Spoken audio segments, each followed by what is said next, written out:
Цаана та бүхэндээ 2 дугаар сургуулийн мэргэжлийн багш нарын бүлгийн үйл ажиллагааг танилцуулж байна.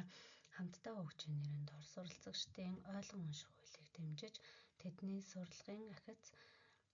сурлагын чанарт дахиц гаргана. 2-5 дугаар ангийн суралцагчдын уншаад олох чадварыг нэмэгдүүлэх хэрэгцээ шаардлагатай байгаа. За үүний хүрээнд дараах 6 багш хамтран ажиллаж байна.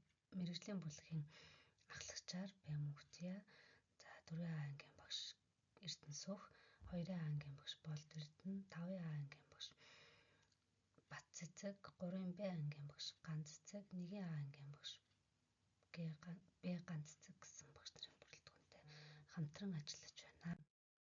За суралцагчдын ойлгон унших чадрыг онцлог үнэлгээ авч ажилласан байгаа. За үүний хүрээнд чадварлаг 23%-тай, хангалттай 17%-тай, хангалтгүй 31%-тай, дэмжлэг хэрэгтэй 29%-тай гарсан байгаа. За нийт 2-5 дугаар ангийн 146 суралцагчдаас ойлгон уншихын онцлог үнэлгээг авч ажилласан. За дараагийн үйл ажиллагаа маань боловсролын газраас хөндлөнгийн үнэлгээний дүнг харьцуулан оруулсан.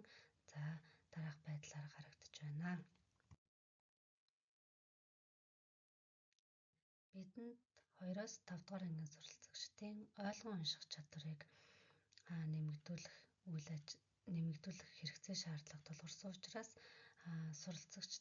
суралцагчдад асуудаг сурагч өдөр бүрийн уншлах, асуулт хариулт, харагддаг дэвтэр, монгол хэл математикийн хичээлийн дэвтрээр үзүүлэн гаргах.